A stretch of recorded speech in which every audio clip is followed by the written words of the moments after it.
Good morning, kids. I know that this has been a crazy week for everyone. Some of you have had a lot of fun playing out in the snow, but some of you didn't have any power or water at your house, so it wasn't much fun for you at all. So I think we all should have some fun right now. Remember when I challenged all of you to the water bottle flipping challenge, and I asked you to have your parents send me videos of you doing the challenge? Well, this week I got some videos. So look right here at my TV and watch these.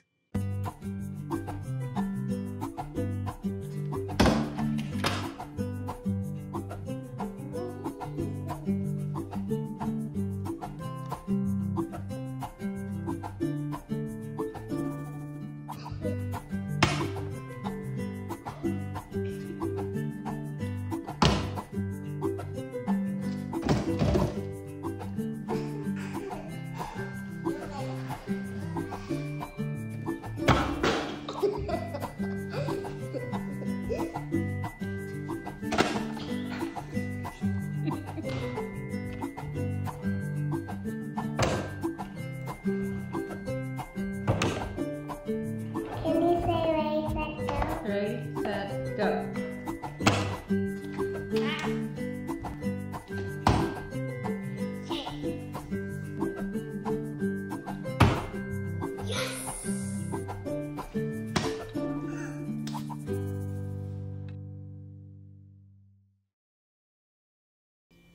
Wow, that was a lot of fun.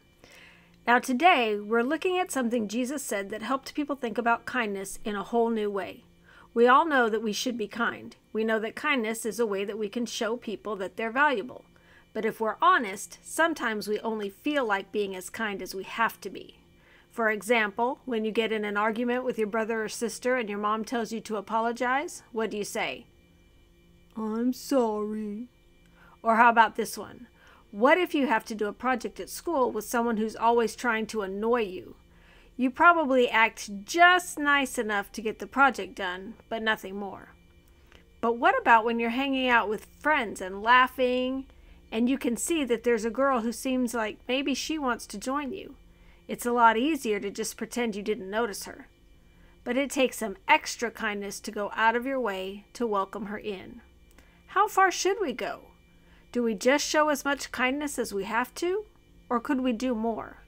Well, let's see what Jesus had to say about it.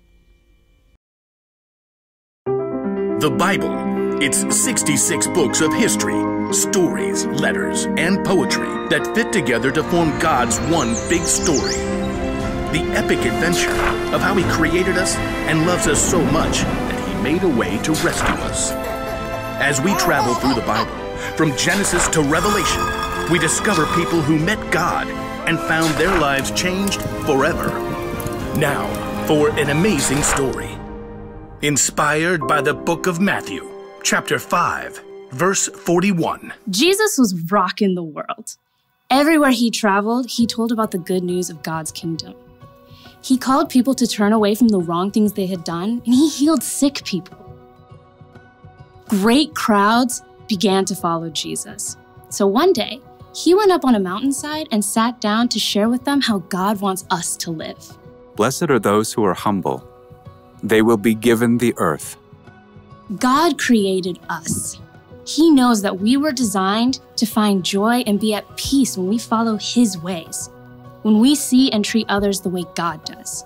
So, right in the middle of what's often called the Sermon on the Mount, Jesus said this. Suppose someone forces you to go 1 mile. Go 2 miles with them. Okay, what? To our ears, this probably sounds like a word problem, or maybe like our PE teacher telling us to go run laps.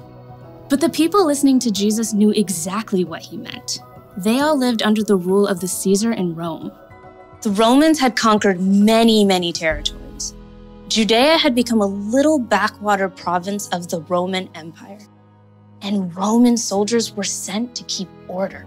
Jesus and all the people he taught lived under Roman rule, and they had to obey the law of Rome, including this one. I decree that any Roman soldier may force a Jew to carry his pack for precisely 1 mile. If you're thinking, what's the big deal? Think again.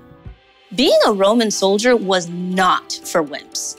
Sometimes the packs they carried weighed as much as 100 pounds. It took real grit and stamina to march for miles carrying that much gear. So it wasn't unusual for a soldier to call on some random person along the road to haul their pack for 1 mile, or about 1,000 steps. And if that person says no, well, it was considered an act of rebellion against the empire. Now, imagine you're an everyday, ordinary, average Joe, or Joseph. You're hiking along the road, maybe you're on your way to Jerusalem, when you look up, and in the distance, you see a Roman soldier heading your way.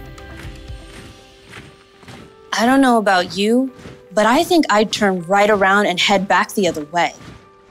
Or get off the road and head into a grove of olive trees. Or maybe just avoid eye contact at all costs. But maybe none of that works. The soldier stops, calls you out, and you have no choice but to look up. The soldier orders you to take his heavy pack and haul it along for a whole mile. You can't fight the empire. So, you pick up the pack. And it's forward march. You're probably counting your steps the whole way.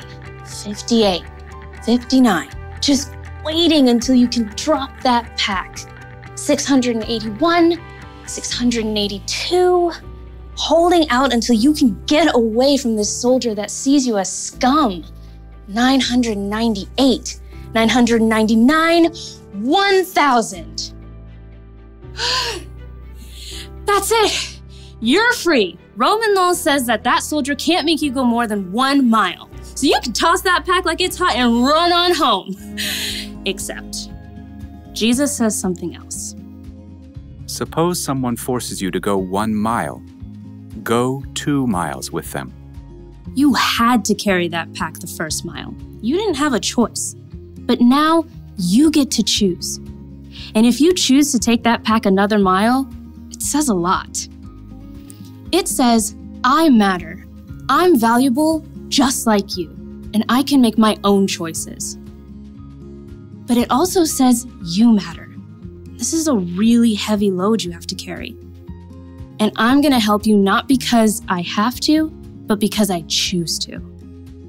Go the extra mile doesn't just mean go big or go home. Going the extra mile means that you make a choice to help someone, to be kind. You choose an action that says, I'm doing this for you because I want to, not because I have to. And I'm doing this because you are made in the image of God. And that makes you valuable to Him and to me.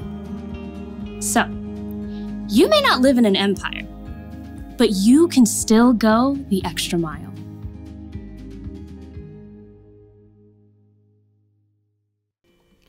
Wow, Jesus really raised the game on kindness, didn't he? It's easy for us to just want to do the bare minimum in the way we treat people, especially for people who aren't already our friends. But Jesus challenged all of us to go the extra mile, to show more kindness than we have to. That way, we can clearly show others how valuable they are. Remember, be kinder than you have to be. And don't forget, God created all of us in His image. He created your best friend in His image. He created your brother or sister in His image. He even created the kid who's not so nice to you in His image. You can show some extra mile kindness when you choose to be patient, when you choose to be a friend to someone new, or when you choose to forgive someone who's wronged you. You can choose to be kind to someone when they least expect it. It comes down to something we say all the time around here. Treat others the way I want to be treated. You want people to treat you with extra kindness, so that's how you can choose to treat them. We can look to Jesus for the very best example of how to show kindness to other people. How did He do it? Well, He showed kindness through love. He showed kindness to others by being patient with them. He showed that they were valuable by the way He treated them. He made a way for us to be forgiven so we could have a relationship with God that will last forever. Be kinder than you have to be. I bet you have some great ideas of how that could play out in your life. Talk about it with your family this week. See what you can come up with. Bye, everybody. We'll see you next week.